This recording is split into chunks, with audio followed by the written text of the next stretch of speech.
né, e os que comparecem pela primeira vez, sejam todos muito bem-vindos. Hoje nós vamos conversar por um dos temas sugeridos pela casa, de acordo com o temário que vocês mesmos ajudam a direção a construir com sugestões de temas. O tema hoje é o sublime papel da maternidade. Nós estamos chegando aí no Dia das Mães, no calendário terreno, um dia que se comemora o Dia das Mães, mas nós sabemos que isso é só uma data simbólica, porque o papel, a importância da mãe, bem como dos pais, ele é muito grande e deve ser lembrado todos os dias. A maternidade, ela é o sentimento que mais se aproxima do exemplo de amor que o Mestre Jesus nos deu. Então, a maternidade é aquele amor que se aproxima com aquele desapego, amor sem esperar nada em troca, amor puro e simples que o Mestre Jesus nos ensinou. A maternidade é uma honra para nós. Por quê? Nós estamos tendo o prazer, a missão, o compromisso de receber espíritos do Senhor para que nós possamos ajudar na educação e na evolução desses espíritos. Então, olha a importância que é ser pai, ser mãe hoje. Quando a gente fala em maternidade, paternidade, nós não estamos falando só da maternidade ou paternidade consanguínea. O livro, o Evangelho segundo o Espiritismo, já nos explica que nós temos dois tipos de família. A família corporal, que é a família que se une aqui nesta encarnação, que hoje se apresenta nesses moldes de pai, mãe, filho, tia, avô, mas nós temos a família espiritual, que é aquela que transcende esses laços terrenos de agora. São as pessoas que se prendem pelo amor, pelas experiências trocadas, são pessoas que se buscam, desejam o melhoramento uma das outras. Então, a doutrina espírita já nos ensina isso, que o contexto de família é muito maior. E as nossas leis terrenas brasileiras atual já também ampliou o conceito de maternidade, de paternidade. Hoje nós temos pais e mães que surgem através do vínculo afetivo. Então, pode assumir aí um papel de tutor, de pai, de mãe, pelo vínculo afetivo. Aquele que se aproxima, que vê naquela criança que pode não ter sido gerada dele, um filho ou uma filha, que guarda, cuida, provê as necessidades. Então, a maternidade e a paternidade, sejam elas por meio de adoção, vínculo afetivo ou consanguinidade, ela é uma missão para nós todos. E sobre esse amor maternal, lá no Livro dos Espíritos, Kardec fez algumas perguntas ao Espírito Superior. Esse título, Amor Maternal e Filial, ele vem logo depois do título Caridade e Amor ao Próximo. Por quê? Um dia nós vamos amar a todos como Jesus nos amou, um amor fraternal. O que nós estamos aqui para aprender e para exercitar é fazermos a caridade e amar ao próximo como Jesus nos amou. Então, o amor maternal, filial, são estágios pelos quais a gente passa. Porque ora numa encarnação somos mães, outra podemos ser pais, filhos, isso não importa. São exercícios da forma de nos amarmos. Mas o amor maternal, especificamente, ele é um amor mais, vamos dizer assim, empenhado que os outros. Quando uma mãe, um espírito aceita receber os filhos que Jesus os confiou, ela está numa missão, um comprometimento muito maior. Eu acho que todas nós, sem exceção, mães, tias, pessoas que cuidam de alguma criança, a gente no nosso íntimo, a gente tem consciência disso, que a gente se cobra, Será que nós estamos fazendo certo? Será que nós não poderíamos ter feito mais? E Kardec, então, sobre esse tema, pergunta aos espíritos superiores na questão 890. O amor maternal é uma virtude ou um sentimento instintivo aos homens e aos animais? Então, o amor maternal é uma virtude ou um sentimento instintivo tanto aos animais quanto aos homens? A resposta é uma e outra coisa. A natureza deu à mãe o amor pelos filhos no interesse de sua conservação. Mas entre os animais, esse amor é limitado às necessidades materiais e cessa quando os cuidados tornam-se inúteis. Então, entre os animais, esse instinto é ligado à sobrevivência. Então, a fêmea, no mundo animal, a gente vê aí, por exemplo, os que são mamíferos, ela alimenta, cuida dos filhotes, até que eles consigam se alimentar sozinhos, que eles possam buscar o seu alimento. Passou aquilo ali, cessa. Todos serão integrados na natureza e ela não reconhece naquele filhote um filho, não nutre nada além disso. Mas até que isso aconteça, vocês já tentaram tocar no filhote de qualquer animalzinho que seja?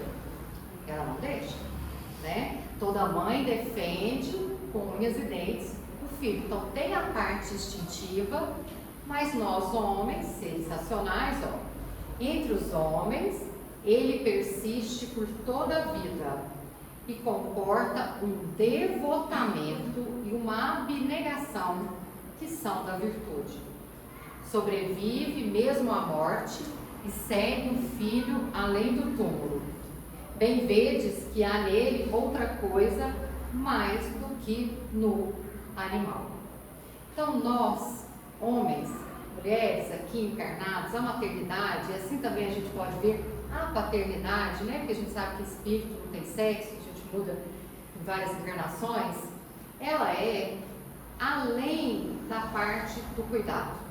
Nós cuidamos do nosso filho, recebemos aquela criança indefesa, claro, temos que alimentar, dar banho, cuidar, porque ele não vai sobreviver sozinho.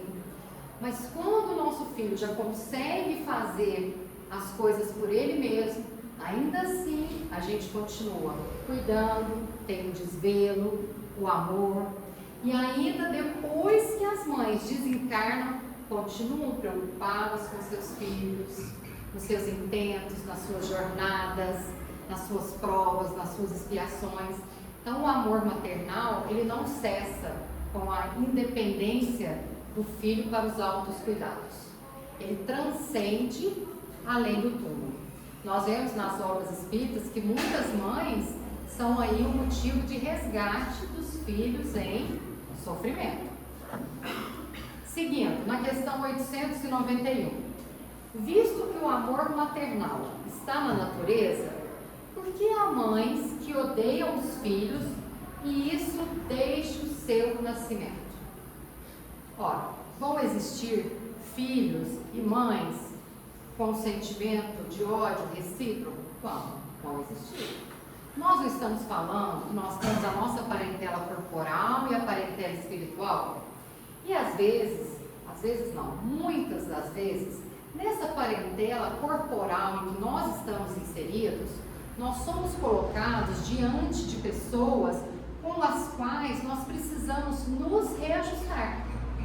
Então, muitas das vezes, a gente recebe como filho aquela pessoa que a gente precisa aprender a amar, mas que se nós soubéssemos quem era ele, nós não íamos conseguir, porque outrora ele pode ter sido um verdugo nosso, ele pode ter sido quem nos tirou a paz, quem nos tirou a vida. Então, se nós soubermos quem é aquele que compartilha do mesmo teto que a gente, nós não vamos aprender a amar.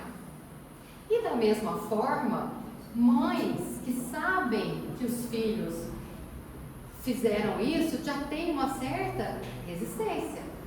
Mas a misericórdia divina é tão grande que quando Jesus confia a nós esses espíritos, eles vêm em forma de bebês, frágeis, exigindo aqueles cuidados. Para quê? Para já amolecer os nossos corações, para nos eternecer. Qual mãe que olhando a carinha de um bebê vai pensar assim, mesmo tendo conhecimento espírita, que será que esse daí foi, hein? O que será que ele fez para mim ou eu fiz para ele? Ninguém, né? Nós estamos ali para quê? Para exercitar o amor. E graças a Deus temos o véu do esquecimento. Então vão ter mães que odeiam filhos? Sim, às vezes por quê? Porque aqueles próprios filhos pediram esse tipo de prova para dar valor a um amor materno que outrora eles podem ter desprezado. Então o tipo de prova que a gente passa, prova e expiação, é o que a gente precisa para a nossa evolução. Então a mãe que temos, o filho que somos, é o necessário para aquela nossa evolução. Às vezes é difícil? É. Num lar, muitas das vezes, um simpatiza mais, tem mais afinidade com a mãe, outro com o pai. Tem um filho que nenhum dos dois, que sente que está ali numa família que não lhe pertence, mas ele está exatamente no lugar onde ele deveria ter sido colocado. Então, nos compete o quê? Que é até a resposta aqui dessa questão. O que ele está dizendo? Que se o filho que tem essa mãe, que por ele nutre um sentimento ruim, se ele conseguir suportar essas provas, ele vai estar aliviando o seu fardo. Então ele vai estar passando. Então os que mais sofrem aqui são os que ganham mais pontos na vida futura, no plano espiritual. Claro, gente, sofrendo com resignação, tirando aprendizado, fazendo bom uso daquela lição que a experiência nos oferece. Com revolta, com vitimismo, assim a gente não consegue tirar proveito nenhum daquela experiência. E a terceira pergunta e última sobre o assunto. Quando os pais têm filhos que lhes causam desgostos, não são excusáveis por não terem para com eles a ternura que teriam em caso contrário?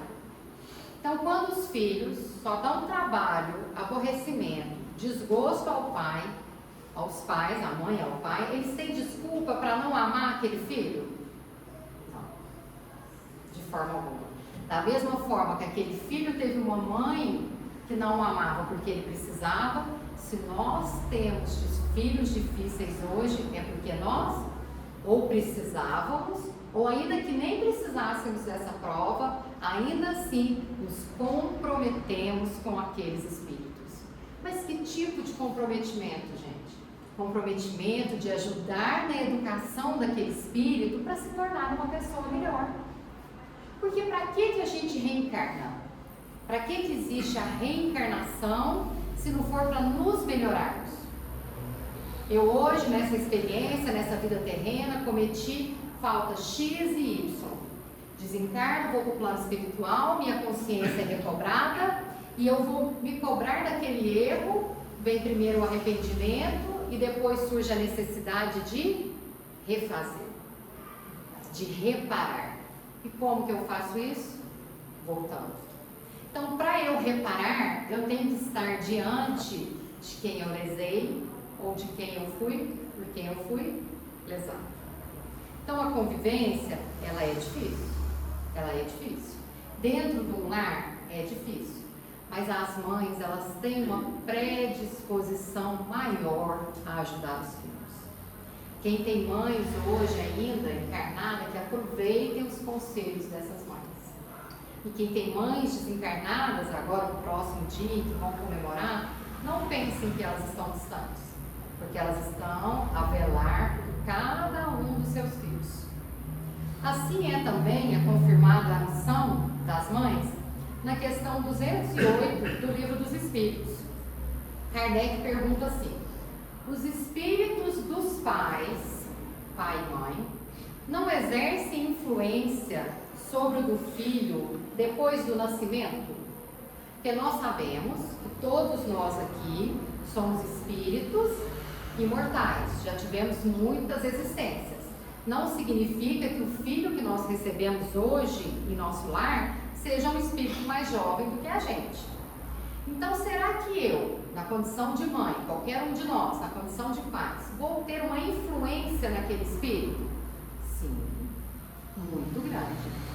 Porque nos primeiros 7 anos é um período que nós podemos influenciar aquelas crianças, onde elas estão mais maleáveis para desapegar das más tendências, dos maus hábitos. Então é o momento que os pais têm de conferir valores aos filhos, bons hábitos. Então nós influenciamos muito os nossos filhos. Olha a resposta sobre o caráter de missão. Uma influência muito grande, como dissemos. Os espíritos devem concorrer para o progresso uns dos outros.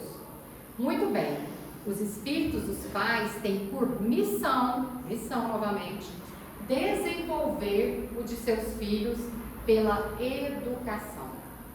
E para eles, uma tarefa: se falharem, serão culpados. Ainda na questão 582, também do Livro dos Espíritos, Kardec pergunta: pode-se considerar a paternidade como uma missão? Paternidade barra maternidade, né, gente? A pergunta aqui está bem simples. É uma missão? A resposta é: sem contradita uma missão. É ao mesmo tempo um dever muito grande e que obriga, mais do que o homem pensa, sua responsabilidade para o futuro. Então, todos aqueles que nós recebemos, que estão sob nossos cuidados, que são por nós tutelados, nós temos a missão, a obrigação de cooperar para que eles se tornem pessoas melhores. Seremos cobrados disso? Seremos. No Evangelho segundo o Espiritismo, no capítulo Instruções aos Espíritos, que fala sobre a ingratidão dos filhos, tem o seguinte trecho: lembrai-vos que a cada pai e a cada mãe perguntará a Deus: que fizeste do filho confiado à tua guarda? O que nós estamos fazendo dos filhos confiados à nossa guarda? Se por culpa vossa ele se conservou atrasado, espírito, não regride, mas se por culpa nossa, nossos filhos se conservaram estacionados, atrasados, tereis castigo, vê-lo entre os espíritos sofredores. Qual mãe que não tenha contribuído para a evolução do filho, só o fato do filho estar sofrendo os problemas da vida não vai sofrer com isso. Já o castigo já é imediato. Então, vós mesmos, assediados de remorsos, pedireis que seja concedido reparar a vossa falta. Aí muitas mães, assim que desencarnam, vão ver que erraram naquela educação, que delegaram, que preferiram não se empenhar, que não foram diligentes o suficiente, que vão pedir uma nova oportunidade. No livro do Evangelho segundo o Espiritismo mesmo, lá na causa atual das aflições, tem um trecho muito interessante que fala: quantos pais evitariam lágrimas se tivessem dedicado mais tempo, mais cuidados aos seus filhos? Não fala com essas palavras, né? Mas é mais ou menos isso. Quantas tristezas nós poderíamos ter evitado se nós refletíssemos e pensássemos: se eu tivesse feito diferente, se eu não tivesse me valido da comodidade para deixar de fazer isso em prol da educação do meu filho. Continuando a resposta. Então, nós vamos pedir uma outra oportunidade, outra encarnação, e que cerqueis de melhores cuidados para com os nossos filhos. Então, se os nossos filhos hoje demandam cuidados, nós temos que prestar todos esses cuidados a eles. No livro Libertação, o livro Libertação, de André Luiz, da série espiritual, do plano espiritual de André Luiz, vai falar muito de uma mãe, Matilde, que ela espera o filho Gregório por 700 anos, acho que é mais ou menos isso, viu, gente? Que ele está em zonas inferiores para ter a oportunidade de resgatá-lo. Ainda que ela esteja em plano superior, essa mãe, por 700 anos, espera um momento oportuno de conseguir tocar naquele filho para que ele possa enxergar o amor e tentar sair daquela situação em que ele se encontra. O livro detalha, eu não lembro o nome do, acho que é Júbio, acho que é uma coisa assim, o mentor que está fazendo, né, todo aquele trabalho nas zonas inferiores. Então eles resgatam espíritos que estavam sob o jugo de Gregório, como se fosse um quartel, né, os soldados do mal, e Gregório então vai tirar satisfação com ele, porque Gregório não acreditava em Cristo, não acreditava no amor, e essa mãe Matilde vem ao encontro de Gregório. Gregório conversa com ela sem reconhecer a mãe, a amada e querida, fala que não tem outra alternativa a não ser duelar, que era para ela pegar a espada dela. E a mãe, nesse momento, fala para ele que a única espada que ela tem é a do amor que ela sempre dedicou a ele e ainda continua dedicando. Nesse momento, ela se materializa na feição de mãe de Gregório. Gregório cai aos prantos, abraça aquela mãe, um choque da treva e da luz, onde a treva não existe, a treva sucumbe. É o último capítulo desse livro. Nesse momento começa o resgate, a libertação de Gregório. Por isso que o livro chama Libertação, de um espírito que estava enraizado no mal há mais de 700 anos. Deu um spoiler do final do livro, né, gente? Mas a leitura é muito, muito boa. Inclusive, provavelmente, os grupos de estudo aqui aos domingos vai chegar a estudá-lo, porque ele faz parte da série do mundo espiritual que nós estamos estudando. Hoje nós estamos no Missionários, né? Obreiros da Vida Eterna, Então a gente provavelmente vai chegar nele com esse spoilerzinho aí. Miramês comenta as questões do Livro dos Espíritos. E sobre essa questão 890, que nós falamos de ser instinto ou uma virtude da mãe cuidar dos filhos, olha o que o Miramês vai nos dizer.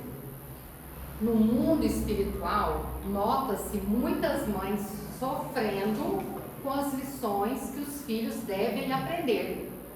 As mães sofrem com as lições que os filhos devem aprender, desejando e até mesmo pedindo para que eles não sofram o que eles mesmos criaram, embora precisem passar por determinados testemunhos.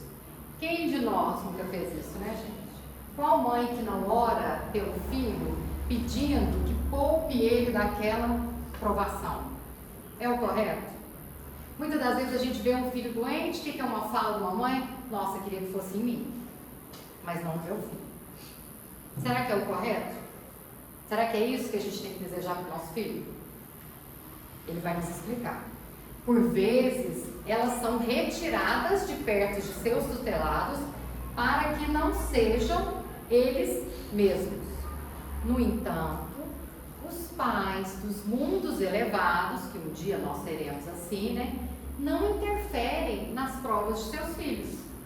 Apenas insuflam ânimo para que seus corações passem por todos os infortúnios com coragem. Esses pais são felizes vendo seus filhos vencerem todas as dificuldades do caminho. Então, um pai, uma mãe consciente não vai tentar subtrair a prova do filho. Vai desejar que ele tenha coragem, bom ânimo, força, resignação para vencer aquela prova, vencer aquele obstáculo. Porque é só assim que a gente evolui. Ajuda a mãe a orar, pedir, para livrar aquele sofrimento? Como que a gente aprende, gente?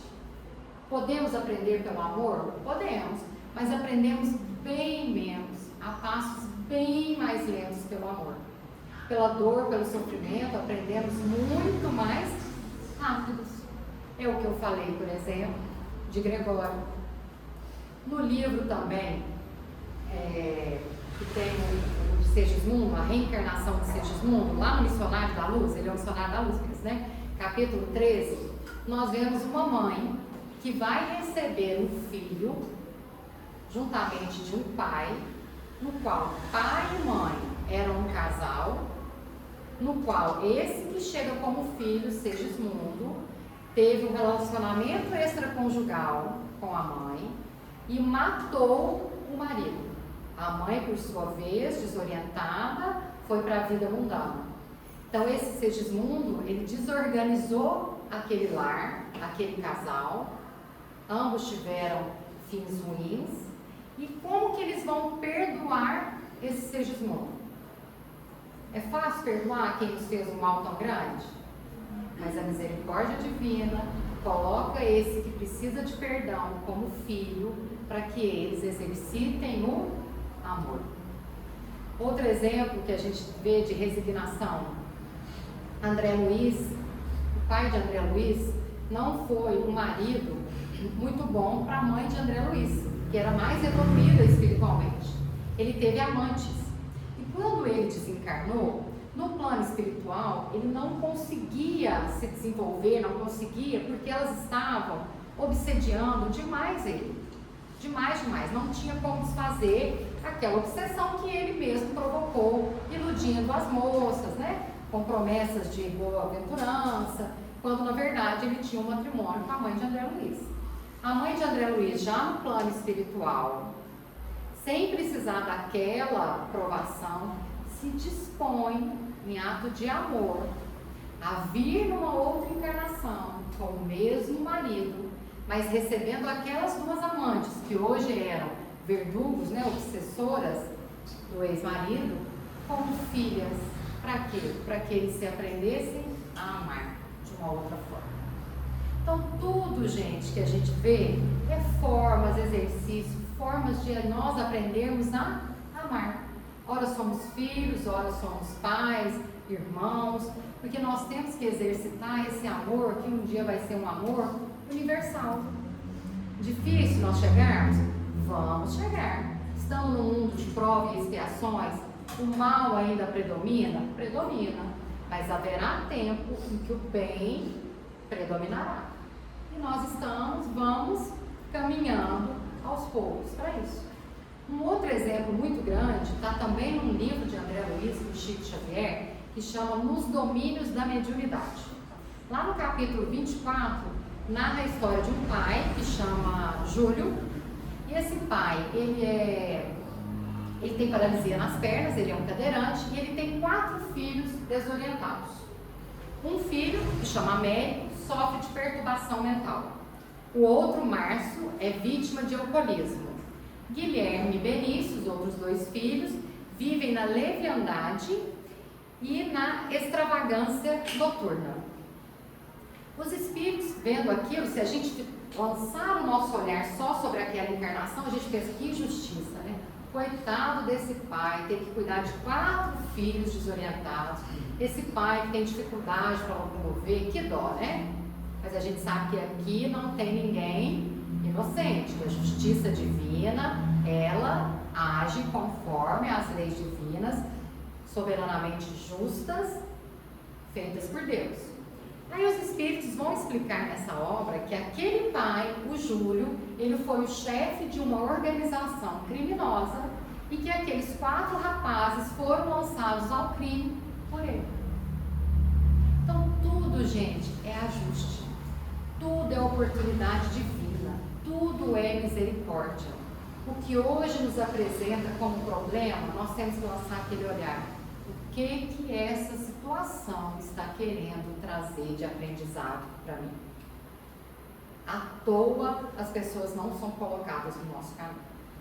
Ou por programação de vidas passadas, por necessidade, que são as expiações, ou por provas que nós mesmos atraímos com nossas ações, mas nós somos autores do nosso destino, da nossa vida.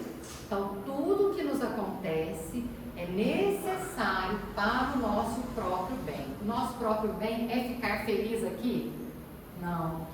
Não existe felicidade completa no mundo de provas e expiações.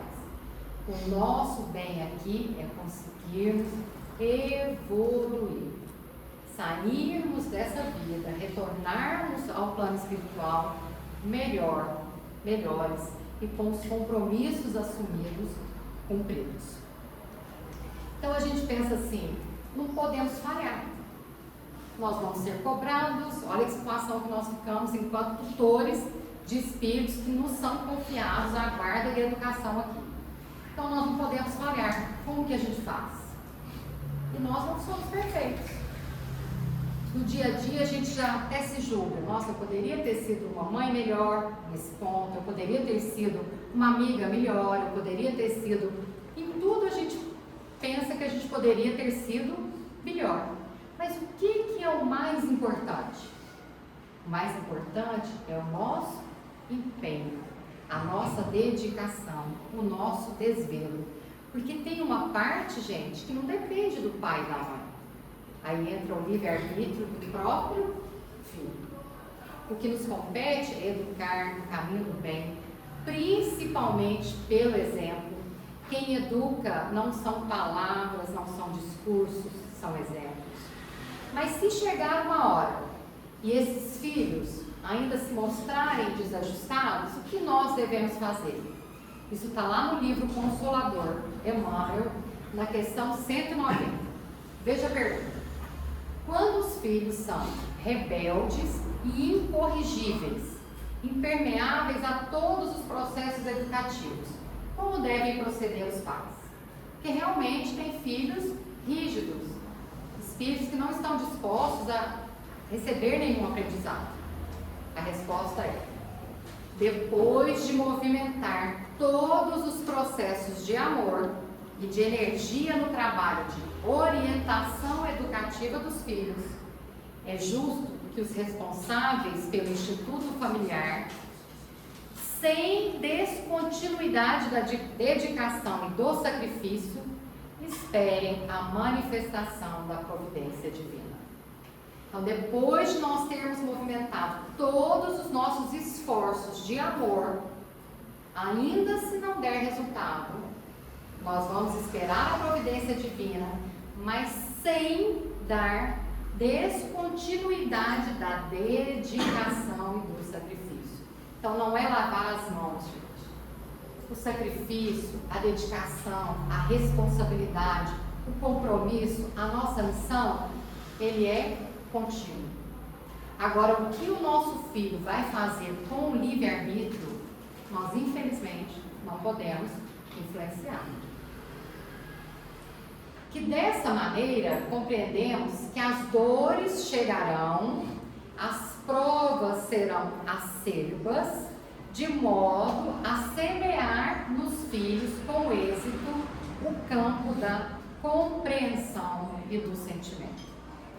Então a gente vai esperar a providência divina.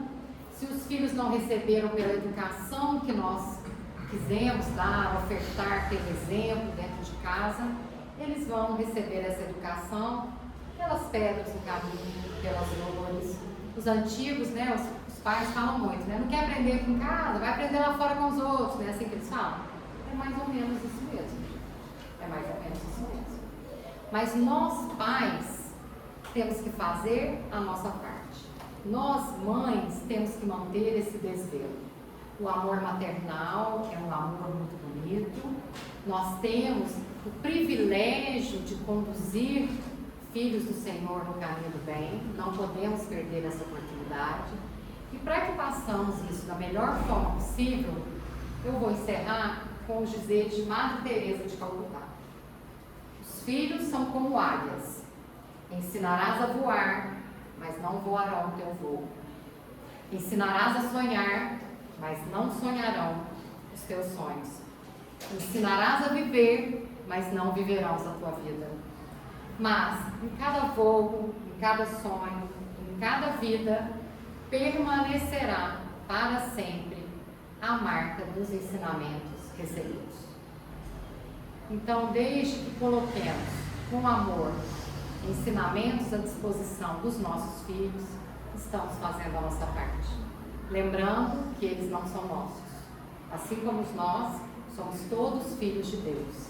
Eles são colocados sob nossa tutela para que eles possam se melhorar e nós também, exercendo a maternidade, a paternidade, possamos nos melhorar a cada dia. e que Jesus ajude todas as mães que assumem esse compromisso, os pais, nessa tarefa de educação de quem nos compete. Nossa.